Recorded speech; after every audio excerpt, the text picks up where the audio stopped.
Assalamualaikum warahmatullahi ta'ala wabarakatuh.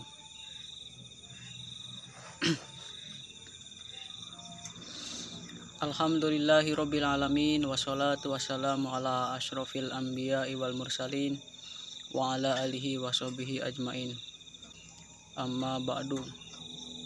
Allahumma sholli ala sayyidina Muhammad wa ala ali sayyidina Muhammad. Allahumma sholli ala sayyidina Muhammadin nabiyil ummi wa ala alihi wa sahbihi wasallim. Qala Allah ta'ala fil Qur'anil Karim, a'udzu billahi minasyaitonir rajim. Bismillahirrahmanirrahim. Wabil walidaini ihsana. Shadaqallahul alim. Wa qala Nabi sallallahu alaihi wasallam, kullu mauludin yuladu alal fitrah. Shadaqallahu nabiyul karim wa nahnu ala dzalika minasyahidina wa syakirina walhamdulillahi rabbil alamin. Lanjut sesi ketiga. Kemarin beres sesi ke-1 dan sesi kedua tentang Islam dan iman. Sekarang sesi ketiga akan membahas tentang ihsan. Tingkatan ketiga, setelah kita paham apa itu Islam, sudah paham apa itu iman, kita harus memahami tentang yang ketiga, yaitu ihsan. Ihsan, apa itu ihsan? Ihsan mempunyai definisi secara bahasa juga secara istilahi. Secara bahasa, ihsan itu bisa diambil dari segat masdar, sama seperti Islam dan iman, dari sulasi majid warna awal bab awal yang mengikuti wajan af'ala yufilu if'alan. Jadi ahsana yuhsinu ihsanan. Artinya mengandung makna membaguskan. Jadi bisa beda antara ihsan sama hasanah. Ada hasanah, ada husna gitu kan. Itu kalau dari mujarod itu artinya bagus, tapi kalau pakai wajan af'ala itu ada muta'adi, jadi membaguskan. Kalau husna kan hasuna yasun husnan, itu artinya bagus. Beda antara bagus dan membaguskan. Jadi ihsan sama juga sama Islam dan iman, ada perjuangan yang perlu kita perjuangkan untuk mewujudkan keihsanan itu terbentuk, dan juga perjuangan untuk mempertahankan keihsanan itu ada dalam diri kita. Jadi ihsan secara bahasa itu adalah artinya membaguskan. Setiap kata yang mengandung makna membaguskan, mau itu dengan kata-kata pujian atau kata-kata atau dengan wujud pekerjaan, itu bisa dimasukkan dalam kategori ihsan. Misalkan ada seseorang bertemu dengan kita, lalu seseorang itu memuji kepada kita, "Woi, kamu baik." Nah, atau apa itu bisa dikatakan ihsan. Mau itu dari orang kecil, dari anak kecil, dari orang dewasa, bahkan dari orang tua, bahkan dari non muslim juga. Kalau dia misalkan dengan berkata membaguskan seseorang, non muslim itu membaguskan seseorang karena dia tahu orang yang dipujinya itu orang baik, lalu dia memuji orang tersebut. Nah, non muslim juga bisa disebutkan ihsan, bisa mencapai tingkatan ihsan, namun itu ihsan secara bahasa. Namun apa ihsan secara istilah? Ihsan secara istilah, Nabi sendiri yang mendefinisikan ihsan secara istilah, yaitu ang ta'budallaha ka'annaka tarahu fa illam takun tarahu fa innahu yarak. Jadi artinya beribadahlah kamu kepada Allah seperti mana kamu melihat wujudnya Allah. Fa illam takun tarahu fa innahu yarak. Jikalau kamu tidak bisa melihat wujudnya Allah, maka bayangkanlah seperti mana Allah melihat kita. Jadi kita berusaha mewujudkan amal soleh itu dengan bagaimana kita seolah-olah diri kita itu dilihat oleh Allah. Jadi dalam ihsan berkaitan dalam Al-Quran itu bisa dikaitkan dengan Sami'um Basir, innallaha Sami'um Basir. Jadi Allah itu yang maha melihat dan juga yang maha mendengar juga melihat. Jadi jikalau seseorang sudah nyampai ke tingkat ihsan, dia akan berhati-hati di dalam perkataannya, di dalam perilakunya, di dalam tekad hatinya. Karena apa? Karena dia sendiri mengakui, mensadari bahwa dia merasa dirinya dilihat dan didengar oleh Allah Subhanahu wa taala. Nah, kata tadi ihsan itu ada perjuangan. Karena ihsan itu bukan hanya sebatas bagus, tapi ada bentuk ada bentuk perjuangan dari asalnya yang dari asalnya ada godaan-godaan yang membuat kita terhalang untuk keihsanan, tapi kita berjuang untuk keihsanan itu terbentuk. Jadi ada perjuangan bagaimana caranya kita bisa membaguskan, bisa mengihsankan. Karena apa? Karena kan kata Nabi, asal setiap manusia yang dilahirkan itu adalah fitrah, suci. Kullu mauludin yuladu alal fitrah, kata Nabi. Setiap yang dilahirkan itu lahir dalam keadaan fitrah, suci.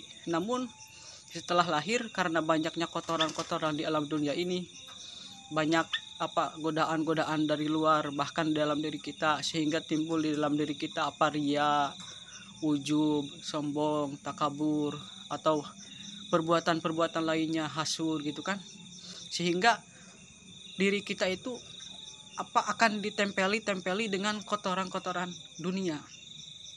Sehingga oleh karena itu, karena banyaknya godaan-godaan yang menimpa kita, maka kita harus berusaha untuk mengihsankan diri kita dengan upaya bagaimana kita bisa mensucikan diri kita, mengembalikan kefitrahan diri kita. Karena kan kata tadi juga, manusia itu berasal dalam keadaan fitrah suci. Jadi kita berusaha berjuang bagaimana keihsanan kita dalam segala aspek kehidupan kita, mau dalam bidang ucapan, mau bidang perbuatan, mau bidang tekad hati, bagaimana kita bisa mengihsankan diri kita. Jadi kata-kata kita itu diatur sebagaimana kita ketika mengucapkan itu, kita membayangkan bahwa Allah itu melihat dengan kita. Misalkan gini, kita kerja di suatu pabrik, lalu di saat kita bekerja, bos yang memiliki pabrik kita, yang menjadi bos pekerjaan kita, melihat kita sedang kerja. Nah, di saat itu kan kita akan berusaha dalam mengerjakan yang tugas kita itu, akan berusaha sebaik mungkin. Karena apa? Karena kita ingin dilihat oleh bos itu dengan bahwa kita itu adalah pekerja yang baik. Nah, kita juga di dalam melaksanakan ibadah syariatul Islam, apabila di dalam hati kita merasa diri dilihat oleh Allah, merasa diri didengar oleh Allah, maka kita akan berusaha memperbaiki amal kita, memperbaiki perkataan kita, karena kita sadar bahwa kita itu dilihat oleh Allah Subhanahu wa taala. Kata tadi kan Nabi mendefinisikan ihsan itu adalah ubudullah ka'annaka tarahu fa illam takun tarahu fa innahu yarak. Beribadahlah kepada Allah sebagaimana kamu melihat Allah. Namun apabila kamu tidak bisa melihat Allah, maka bayangkanlah seperti mana Allah melihat kamu. Jadi di dalam bentuk semua peribadahan kita itu, mau dalam ibadah yang diucapkan, yang dilakukan, atau yang ditekadkan, kita itu merasa diri dilihat oleh Allah. Jadi kalau kita merasa diri dilihat oleh Allah, maka kita akan spontanitas akan memperbaiki, membaguskan semaksimal kita, ibadah kita itu akan dimaksimalkan semaksimal mungkin untuk baik, untuk bagus. Sholat kita akan nyampai kepada tingkatan khusyuk. Karena apa? Karena kita merasa diri dilihat oleh Allah Subhanahu wa taala. Ibadah-ibadah yang lainnya, bahkan dalam berhubungan dengan manusia pun, kan Allah berfirman dalam Al-Qur'an, wabil walidaini ihsana. Nah, wabil walidaini ihsana, bahasanya di sini ihsana, tidak hasanah. Allah tidak membahasakan wabil walidaini hasanah, tidak, tapi ihsana. Karena apa? Karena kita sebagai anak itu akan banyak godaan untuk menjadi anak yang membangkang kepada orang tua, mau itu dari aspek aspek pembagian waris, mau itu dari aspek pemberian, misalkan jatah kehidupan jajan atau dalam pembagian tidak adil, itu akan ada tiba kepada kita, sehingga kita akan ketibaan perbuatan-perbuatan yang buruk. Maka di sana Allah berfirman wabil walidi ihsana, maka berusahalah kepada orang tua itu ihsana. Jadi harus berusaha sekuat kita untuk berbuat baik kepada orang tua, ihsana. Jadi meskipun orang tua misalkan tidak adil atau dalam segi pandang misalkan menganggap kita sepele dibandingkan adik atau kakak kita, tapi kita harus berusaha, kata Allah, ihsana, karena orang tualah yang menjadi sebab adanya kita ke alam dunia ini, gitu kan. Jadi ihsan itu begitulah. Kalau secara bahasa itu setiap perkara yang mengandung makna membaguskan, mau itu dalam perkataan atau perbuatan. Kata tadi kan non muslim juga bisa nyampai ke tingkatan ihsan, namun itu secara bahasa. Namun kalau secara istilah non muslim tidak akan bisa. Karena apa? Karena jangankan untuk tingkat ihsan, dia kepada Allah juga tidak mengimani, tidak bersyahadat untuk meyakinkan bahwa Allah itu adalah Tuhannya mereka. Tapi kalau kita sebagai orang yang Islam, sebagai orang yang muslim, sebagai orang yang mukmin, maka kita harus berusaha sekuat kita, harus berjuang sekuat kita untuk nyampai ke tingkat ihsan.